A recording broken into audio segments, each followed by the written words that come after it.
Nuruddin Ar-Raniri, pembaru Islam Aceh Darussalam. Ia dipercaya oleh Kesultanan Aceh Darussalam sebagai ulama penasehat kesultanan. Ia disebut-sebut sebagai sang pembaharu Islam di Aceh Darussalam. Tak hanya itu, ia juga menjadi salah satu ulama yang mempunyai peranan besar dalam perkembangan Islam di Asia Tenggara, Syekh Nuruddin Ar-Raniri. Biografi Syekh Nuruddin Ar-Raniri.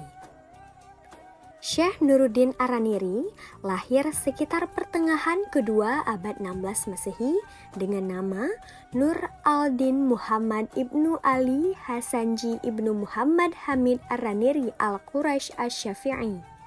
Ia biasa dipanggil Ar-Raniri karena lahir di Tanah Ranir, sebuah kota pelabuhan tua yang ada di pantai Gujarat, India.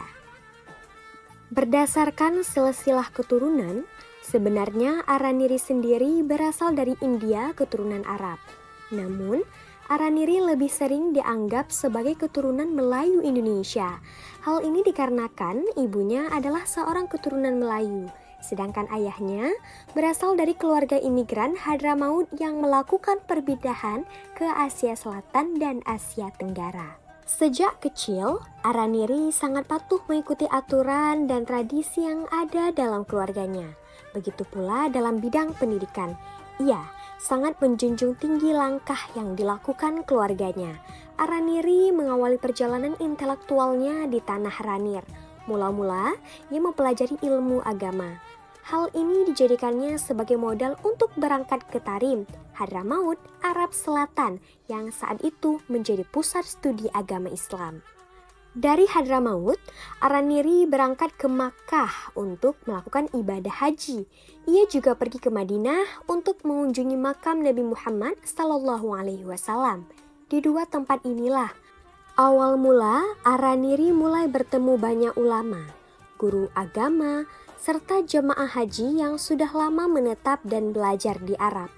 Ia juga berkenalan dengan ulama-ulama yang berasal dari Aceh yang membuatnya mulai mempelajari bahasa Melayu. Setelah merasa cukup, Ar-Raniri memutuskan untuk kembali ke India. Ia ingin memperdalam ilmu agamanya dengan mengikuti jejak sang paman, Muhammad Jilani Ar-Raniri, juga para ulama Hadrami lainnya. Menurut pemahaman orang Hadrami, mereka yang ingin memperdalam ilmu agama harus datang langsung ke tanah leluhur Hadramaut dan Haramain. Di sanalah ilmu agama akan semakin diperdalam sebelum akhirnya dipraktekkan langsung di daerah-daerah lain. Dengan tekad yang kuat untuk semakin membekali dirinya sendiri, Ar-Raniri pun menyanggupi untuk melakukan hal tersebut. Tak berhenti sampai di situ saja, Ar-Raniri juga mulai masuk ke dalam tarikat Rifa'iyah melalui Syekh Said Abu Hafs Umar bin Abdullah Basyaiban Al-Tarimi Al-Hadrami, seorang guru tarikat keturunan Arab Hadramaut. Banyak ilmu dan pelajaran yang ia dapatkan sejak berguru dengan Basyaiban yang sebelumnya juga belajar tarekat dari ulama-ulama lain seperti Said Umar bin Abdullah Al-Rahim Al-Bashri, Ahmad Ibrahim bin Alan, dan Rahman Al-Khatib Al-Syaib. Setelah merasa cukup ilmu, Basyaiban pun menunjuk Ar-Raniri sebagai khalifah penggantinya yang bertanggung jawab untuk menyebarkan Rifa'iyah ke wilayah Melayu Indonesia. Ia pun mulai menyandang gelar sebagai Syekh Nuruddin Ar-Raniri. Perjalanan intelektualnya sebagai Syekh Nuruddin Ar-Raniri dimulai di Timur Tengah dan wilayah anak benua India. Setelah beberapa tahun berkelana, ia mulai merantau ke wilayah Nusantara. Aceh menjadi daerah yang dipilihnya sebagai tempat menetap. Perjalanan Syekh Nuruddin Ar-Raniri di Aceh. Pada saat kepemimpinan Sultan Iskandar Muda, Syekh Nuruddin Ar-Raniri pernah menginjakkan kakinya di Aceh. Pada saat itu, Aceh memang sedang berkembang pesat dari segi perdagangan, kebudayaan, politik, dan agama Islam. Sultan Iskandar Muda saat itu ditemani ulama kerajaan bernama Hamzah Fansuri dan muridnya Syekh Sam al-Din al-Sumaterani. Paham Wujudiyah yang disebarkan oleh Hamzah Fansuri menjadi ajaran resmi yang dianut Kesultanan Aceh Darussalam pada saat itu. Ajaran ini bertentangan dengan ajaran yang dibawa oleh Syekh Nuruddin Araniri. Alhasil, ia kurang mendapat simpati dari Sultan Iskandar Muda. Bahkan, saat itu ia tak mendapat izin memasuki Kesultanan Aceh Darussalam. Syekh Nuruddin Araniri lalu memutuskan untuk pergi dari Aceh Darussalam dan menetap di Pahang. Namun, pada tahun 1937, akibat perubahan suasana dan iklim politik di Kesultanan Aceh Darussalam, ia kembali menginjakkan kakinya kembali ke Aceh. Saat itu, suasana politik di Aceh sudah berubah total. Ini dikarenakan setahun sebelumnya, pada tahun 1636, Sultan Iskandar Muda wafat. Syekh Syam al-Din al-Sumaterani yang sebelumnya menjadi salah satu ulama penasehat Kesultanan Aceh Darussalam juga telah wafat di tahun 1630. Kesultanan Aceh Darussalam saat itu dipimpin oleh Sultan Iskandar Sani yang merupakan menantu dari Sultan Iskandar Muda. Sultan Iskandar Sani yang sebelumnya berasal dari Pahang langsung memberikan kedudukan istimewa untuk Syekh Nuruddin Araniri di Kesultanan Aceh Darussalam.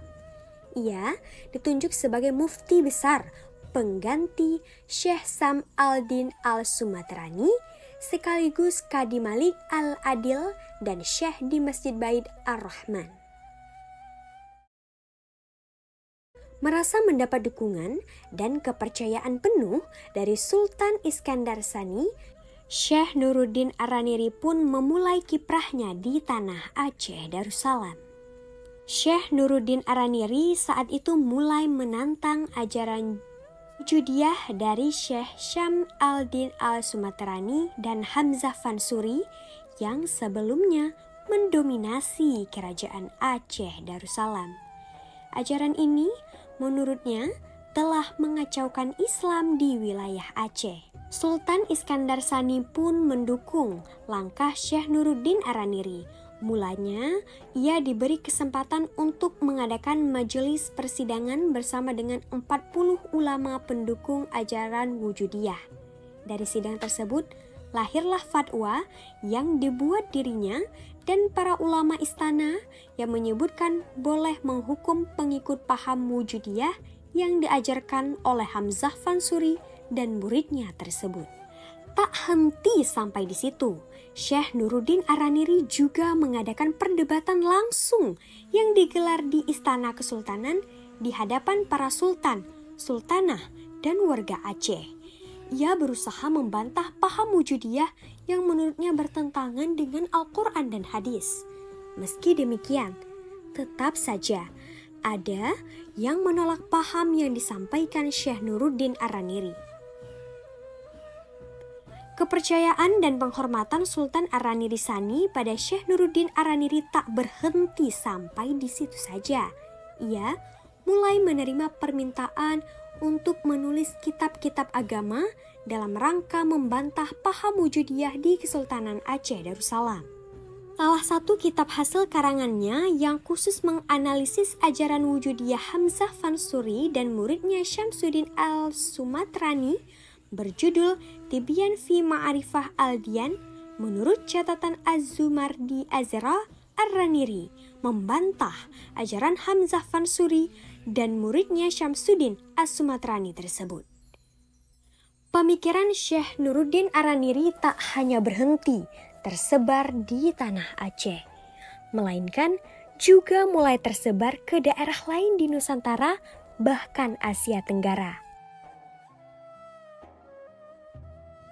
Kitab karangannya tak hanya ilmu fikih dan akidah, melainkan juga hadis, tafsir, filsafat, sejarah, perbandingan agama, tasawuf, hingga firak. Jumlah karangannya di tanah Aceh mencapai 23 kitab yang ditulis dalam bahasa Melayu. Beberapa kitabnya yang lain yang terkenal berjudul Hujjat al-Siddiq Lidaf al-Zindiq dan Zawahir al-Ulum fi Kashfi al-Ma'lum. Syekh Nuruddin Ar-Raniri berpendapat bahwa Tuhan adalah satu-satunya realitas hakiki, yang mana zat Tuhan tersebut dinyatakan dengan nama-nama suci di Asma'ul Husna. Akhir perjalanan intelektual di Aceh Darussalam. Setelah 7 tahun mendapat dukungan penuh, keadaan tiba-tiba saja berbalik saat Sultan Iskandar Sani wafat dan digantikan oleh istrinya, Sultanah Safiatuddin. Paham yang sebelumnya dipercaya dan disebarkan oleh Hamzah Fansuri kembali bangkit ketika seorang tokoh bernama Saif Ar-Rich kembali menginjak tanah Aceh. Rupanya, Saif Ar-Rich adalah pendukung ajaran Wujudiyah yang sempat diusir dalam masa kepemimpinan Sultan Iskandar Sani.